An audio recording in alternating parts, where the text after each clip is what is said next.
रीइंकार्नेटेड के एपिसोड 143 के साथ हाजिर हूँ। तो लास्ट एपिसोड के एंड पे हमने देखा था पुलिस जाउची से कहती है इस तलवार के ऊपर जल्दी से अपना ब्लड डालो, और वो उसके हाथ को तलवार के ऊपर रगड़कर उसका ब्लड उस तलवार के ऊपर डलवा देती है, जिससे जाउची उस तलवार का मास्टर बन जाता है। तो जाउची उस तलवार को अपने हाथ में लेकर खड़ा होता है और कहता है मुझे इस तलवार के अंदर से अब बहुत सारी अपनी सी फीलिंग आ रही है। जबकि मोली पीछे खड़ी अपनी पावर्स को यूज करती है और सोच रही होती है प्रिंसेस ने इस लड़के के ऊपर बहुत ज्यादा भरोसा किया है और इसके लिए बहुत कुछ किया है, इस लड़के की बारी है मेरे लिए बहुत कुछ करने की। अपनी पावर्स को यूज करते हुए के हाथ में जो तलवार होती है उसे फिर से इंसान बना देती है। लिटिल हांग दोबारा से इंसान बनने के बाद उसके सामने आकर खड़ी हो जाती है। बाहर आने के बाद हमारी हांग को चक्कर आ रहे होते हैं। वो जाउची से कहती है मुझे अचानक से बहुत ज्यादा चक्कर क्यों आ रहे हैं, ऐसे लगता है कि जैसे मैं किसी बोट के अंदर बैठी हूँ, पानी के भाव के साथ मैं ऊपर नीचे हिल रही हूँ। फिर साथ ही वो भागती हुई आगे बढ़ती है, जाउची का हाथ पकड़ती है और उसे कहती है बिग ब्रदर अब मुझे तुम्हारे सामने खड़े होकर ऐसा क्यों महसूस हो रहा है कि जैसे हम दोनों के दरमियान में कोई रिश्ता है, हम दोनों एक दूसरे के साथ जुड़े हुए हैं। मुझे बहुत ज्यादा अच्छा महसूस हो रहा है तुम्हें अपने सामने देखकर। जबकि हमारा जाउची सोच रहा होता है मैंने इसके ऊपर अपना ब्लड डाला है, इसी वजह से इसे ऐसा महसूस हो रहा है क्योंकि हम दोनों ब्लड रिलेटेड हैं। कि हमारा जाउची आगे से उसे जो जवाब देता है वो काफी हैरान करने वाला है। जाउची उसे कहता है तुम मुझे पसंद करती हो, ये तो बहुत ज्यादा नॉर्मल बात है क्योंकि मैं है ही बहुत ज्यादा हैंडसम लड़का। कभी लड़की मेरे चार्म्स को देखने के बाद वो मेरे सामने रेजिस्ट नहीं कर पाती, चाहे वो इनविंसिबल ओल्ड मेडन ही क्यों ना हो या फिर कोई इग्नोरेंट लिटिल लोली ही क्यों ना हो, सभी लोग मुझे देखकर मेरे प्यार में पाड़ी जाती हैं। लिटिल हांग जाउची की बात सुनने के बाद कहती है ब्रदर मुझे नहीं पता कि तुम यहाँ पर किस बारे में बातें कर रहे हो, मुझे किसी एक बात की भी समझ नहीं आई, पर मुझे लगता है कि तुमने यहाँ पर जो भी कहा होगा अच्छा ही कहा होगा। मोली जाउची से कहती है चलो जल्दी से अब अपनी बातें कम करो और जल्दी से जल्दी इसके साथ एक कॉन्ट्रैक्ट कर लो, तो ये तुम्हारे लिए एक बहुत बड़ी गोल्डन अपॉर्चुनिटी है। अब इस लड़की के पास इसकी मेमोरीज नहीं है, अगर इसकी मेमोरीज वापस आ गई तो ये तुम्हारे साथ कभी भी एक एग्रीमेंट नहीं करेगी। जाउची कहता है लेकिन मैं इसके साथ एक कॉन्ट्रैक्ट कैसे कर सकता हूँ। मोली उसे कहती है बकवास बंद करो, तुम ये कह रही हो कि तुम इसके साथ कॉन्ट्रैक्ट नहीं कर सकते, तुम हमेशा ही इस तरह करते हो, लड़की को फंसाना तो तुम्हारे लिए बहुत ज्यादा आम सी बात है। ये मत कहना कि तुम्हें लड़कियों को फंसाना नहीं आता क्योंकि मुझे अच्छी तरह से पता है, मैंने तुम्हारे सारे तरीके देखे हुए हैं। कि हमारा जाउची उसकी बातें सुनने के बाद कहता है तुमने तो मेरा दिल तोड़ दिया, अब मैं इतना भी बुरा नहीं हूँ, मैं सभी लड़कियों को नहीं फंसाता। जाउची आगे बढ़ता और हांग से कहता है लड़की तुम्हें पता है ना कि मेरी ड्रैगन स्वॉर्ड को तुमने खा लिया है, जबकि तुमने मेरी ड्रैगन स्वॉर्ड को खा लिया है तो फिर बदले में अब तुम्हें तो मेरे लिए कुछ करना पड़ेगा, क्यों ना तुम मेरी वेपन बन जाओ क्योंकि तुम भी एक तलवार हो। लिटिल हांग बड़ी आसानी के साथ आगे से मान जाती है और उसे कहती है हाँ क्यों नहीं, ठीक है मैं तुम्हारी तलवार बन सकती हूँ। मुझे भी एक तलवार में चेंज होना काफी ज्यादा मजेदार लगा, लेकिन मेरी 3 कंडीशंस हैं, पहले तुम्हें मेरी उन तीनों शर्तों को मानना पड़ेगा। वो उसे कहती है पहली शर्त यह है कि तुम्हें मेरे साथ खेलना होगा, और दूसरी शर्त यह है कि तुम मुझे कभी भी भूखा नहीं रखोगे, और तीसरी शर्त यह है कि तुम मेरे ऊपर कभी भी गुस्सा नहीं करोगे। अगर तुम मेरी तीनों शर्तों को मानोगे तो मैं तुम्हारी तलवार बनने को तैयार हूँ। जाउची उसके सर पे हाथ रखता और कहता हाँ क्यों नहीं, मैं तुम्हारी तीनों शर्तों को वैसे भी मान लेता अगर तुम जहाँ पर मेरी तलवार नहीं भी बनती। लिटिल हांग जाउची से कहती है चलो ठीक है आप जल्दी से आ जाओ, इससे पहले कि मुझे फिर से भूख लग जाए, जल्दी से अपने कॉन्ट्रैक्ट को पूरा करो। वो अपने हाथ के ऊपर अपनी प्रोफाउंड एनर्जी को रिलीज करते हुए उनके माथे के ऊपर अपनी एनर्जी को डालता है कि वो उसके साथ एक कॉन्ट्रैक्ट में बाइंड हो सके। लिटिल हांग उसकी एनर्जी के साथ बाइंड होने के बाद अब एक तलवार बन जाती है और जाउची के हाथ में आ जाती है। जाउची कहता है ये तो वाकई में सक्सेसफुल रहा, मैंने हांग को अपने लिए तलवार में बदल लिया। हांग क्योंकि एक तलवार बन चुकी है और उसके पास एक मास्टर है तो वो फ्रीली अब अपनी एक तलवार ह्यूमन फॉर्म में आ सकती है और तलवार फॉर्म में आ सकती है। इस बात से उसे काफी ज्यादा मजा आ रहा होता है कि जाउची उसे कभी तलवार में चेंज करता है तो कभी वो लिटिल ह्यूमन फॉर्म में आ जाती है। वो जाउची से कहती है ब्रदर जाउची चलो थोड़ी देर और प्रैक्टिस करते हैं, तो वो काफी देर तक वहाँ पर तलवार बनती है और कभी इंसान बनती है, तो इस तरह वो दोनों वहाँ पर काफी देर तक प्रैक्टिस करते हैं। फिर ऐसा कह लें कि लिटिल हांग उसके साथ खेल रही होती है। आधे घंटे के बाद जाउची काफी ज्यादा थक जाता है और उसे कहता है मैं बहुत ज्यादा थक गया हूँ। लिटिल हांग उसे कहती है ब्रदर चलो जल्दी करो, मुझे अभी और खेलना है, मैं अभी तक थकी नहीं हूँ। जाउची उसे कहता है अच्छा ठीक है अब जल्दी से तलवार में चेंज हो जाओ, और वो तलवार में चेंज हो जाती है। जाउची कहता है ये लड़की कोई 100 बार तलवार में चेंज हुई होगी और फिर से इंसानी फॉर्म में आई होगी, ये तो थकने का नाम ही नहीं ले रही, लेकिन मैं तो बहुत ज्यादा थक चुका हूँ। मोली दूर खड़ी हमारे जाउची का मजाक उड़ाते हुए कहती है ये तो तुम्हारे लिए बहुत ज्यादा अच्छा हुआ, तुम हमेशा ही लड़कियों के साथ इस तरह बुरा करते हो, आज एक लड़की ने तुम्हारे साथ बुरा कर दिया। तो जाउची और मोली अभी यहीं पर खड़े होते हैं कि उसी वक्त उन्हें जबरदस्त एनर्जी महसूस होती है, कहीं से उनके ऊपर स्पेशल ऑरा रिलीज हो रहा होता है। मोली जाउची से कहती है ऊपर की तरफ देखो, लगता है कि स्पेस टनल ओपन हो रही है और जहाँ पर से ये आग किसी दूसरी जगह के ऊपर रुक रही है, हम लोग किसी दूसरे कॉन्टिनेंट में उतर सकते हैं। मोली जाउची से कहती है चलो जल्दी करो, इस लिटिल हांग को जल्दी से अपने ह्यूमनली पॉइजनस बीड के अंदर रख लो क्योंकि इसके पास फिजिकल बॉडी नहीं है, इसी वजह से ऐसा ना हो कि जी यहाँ से तुम्हारे साथ बाहर ना जा पाए, क्योंकि हम लोग तो दूसरे कॉन्टिनेंट में यहाँ पर से ट्रांसफर होने वाले हैं। तुम इसे अपने साथ लेकर जाना चाहते हो तो इसे अपने ह्यूमनली पॉइजनस बीड में रख लो। तो जाउची ह्यूमनली पॉइजनस बीड को एक्टिवेट करता है और लिटिल हांग को अपने ह्यूमनली पॉइजनस बीड के अंदर रख लेता है। मोली भी क्योंकि यहाँ पर सोल फॉर्म में है, इसी वजह से उसे भी ह्यूमनली पॉइजनस बीड के अंदर जाना पड़ेगा। वो जाउची से कहती है बाकी का सब तुम्हें खुद ही संभालना होगा, मैं भी भी अंदर जा रही हूँ। तो जाओची से कहता हाँ क्यों नहीं, मैं बाकी सब कुछ खुद ही संभाल लूंगा। अभी हिमनली पॉइजनस ब्रीड के अंदर चली जाती है कि हमारा जाओची उस बड़ी ट्रबुलेंस के सामने खड़ा हो जाता है और कहता है चलो जल्दी से आओ, मेरे ऊपर घिरो और मुझे दूसरे कॉन्टिनेंट में ले जाओ, मैं रेडी हूँ दूसरी दुनिया में जाने के लिए। तो सारी की सारी एनर्जी हमारे जाओची के ऊपर पड़ती है, जिससे हमारा जाओची दूसरी जगह के ऊपर टेलीपोर्ट हो जाएगा एक दूसरे कॉन्टिनेंट में।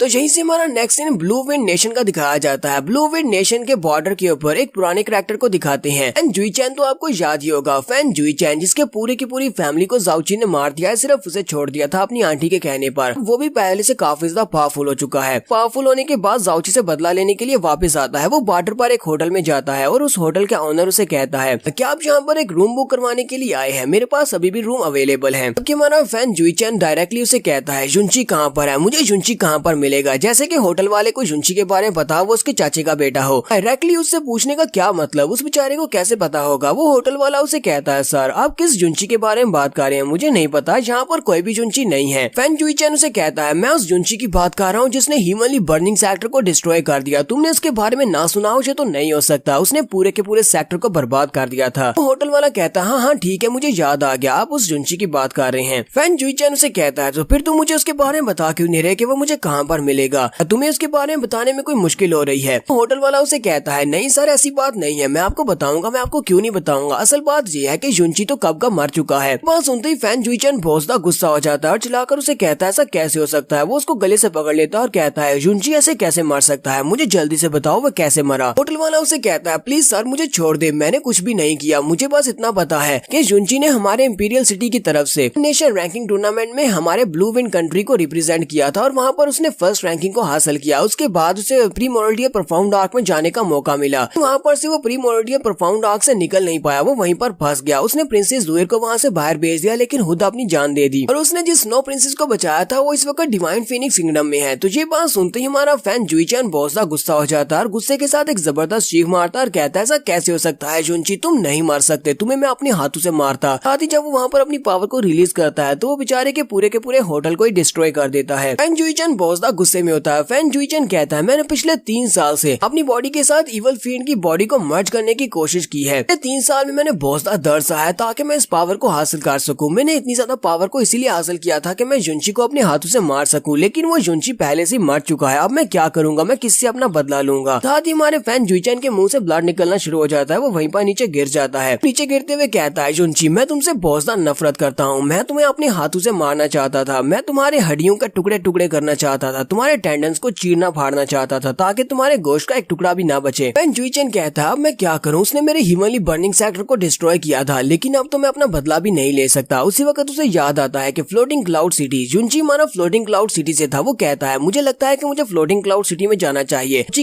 की सारी फैमिली वहीं पर है, मैं जाकर उसके सिटी को बर्बाद करूंगा क्योंकि उसने मेरे पूरे के पूरे सेक्टर को बर्बाद किया है, तो मैं उसके पूरे सेक्टर को बर्बाद कर दूंगा। फैन जुईचैन बड़ी स्पीड से फ्लोटिंग क्लाउड सिटी की तरफ निकल पड़ता है जहाँ पर हमारे जाओची की जाओ फैमिली रहती है। नेक्स्ट सीन हमें हिमनली पॉइजनस ब्रीड के अंदर का दिखाया जाता है। लिटिल हुआंग हिमनली पॉइजनस ब्रीड के अंदर जाने के बाद अपने आसपास देखती है और कहती है ये कौन सी जगह है, ये रूम तो हर तरफ से ग्रीन ग्रीन दिखाई दे रहा है, मैं कौन सी जगह पर आ गई हूँ। इस वक्त मोली उसके कंधे पे हाथ रखती है। जैसे वो उसके कंधे पे हाथ रखती है लिटिल हुआंग एक जबरदस्त चीख मारती है और कहती है ये क्या, यहाँ पर तो भूत है। और साथ ही लिटिल हुआंग वहीं पर बेहोश हो जाती है। जैसी वहाँ पर अपनी आंख खोलती है तो सामने की तरफ देखती है कि उसके सामने मोली होती है और मोली के हाथ में ड्रैगन स्वॉर्ड का हैंडल होता है। वो देखकर बहुत ज्यादा खुश हो जाती है और कहती है ये तो बिग सिस है और बिग सिस तुम्हारे हाथ में क्या है, ये तो प्रोफाउंड हैंडल है, देखने में बहुत ज्यादा टेस्टी लग रहा है, प्लीज जल्दी से मुझे दे दो। मोली उसे कहती है तो तुम्हें ये चाहिए क्या, तुम इसे खाना चाहती हो? लिटिल हुआंग उसे कहती है हाँ बिग सिस ये मुझे खाना है, प्लीज जल्दी से मुझे दे दो। वो उसके हाथ से वो ले लेती है और साथ ही वो सलवार के हैंडल को खाना स्टार्ट कर देती है। मोली के देखते ही देखते वो थोड़ी देर में उस पूरे के पूरे हैंडल को खा जाती है। जैसे वो उस हैंडल को खाती है तो उसका पेट भर जाता है और वो वहीं पर फिर से सो जाती है। कहती है ये तो बड़ी जल्दी अपना पेट भर लिया और फिर से सो भी गई। ऐसी वो वहाँ पर सो जाती है। मोली उसकी बॉडी की तरफ देखती है और कहती है बूढ़े मास्टर चलो जल्दी से बाहर आ जाओ, मुझे पता है कि तुम्हारी सोल का एक छोटा टुकड़ा अभी भी यहीं पर है। लिटिल हुआंग की बॉडी के अंदर से उस बूढ़े मास्टर की सोल का टुकड़ा बाहर निकलता है और उसे कहता है मैं तुम्हारे बारे में बिल्कुल ठीक था, तुम तो वाकई में एक बहुत ही पावरफुल एक्सिस्टेंस हो। इस सोल का जो बचा हुआ आखिरी टुकड़ा कि इसकी बॉडी के अंदर छुपा हुआ था, तुम इसको भी देख सकती हो, तुम तो वाकई में बहुत ज्यादा महान मास्टर हो। मोली उस बूढ़े मास्टर से कहती है क्या तुम्हें वाकई में लगता है कि मैं तुम्हारी सोल के इस टुकड़े को नहीं देख सकती थी, क्या तुम्हें अंदाजा भी है मैं कौन हूँ? मैं हिमनली स्टार गॉड फैमिली से हूँ और एक गॉडेस हूँ। बूढ़ा मास्टर उसे कहता है लेकिन ऐसा कैसे हो सकता है, मैंने तो सुना था कि स्टार गॉड रॉयल फैमिली वो तो पहले से डिस्ट्रॉय हो चुकी है, उनके सभी मेंबर्स मर चुके हैं। इसका मतलब वो नई स्टार गार्ड तुम ही हो, जिसके पास फैमिली की सारी इनहेरिटेंस है, जो कि गार्ड्स को भी मार सकती है। हमारे पास ह्यूमनली गार्ड स्लेयर की पावर है।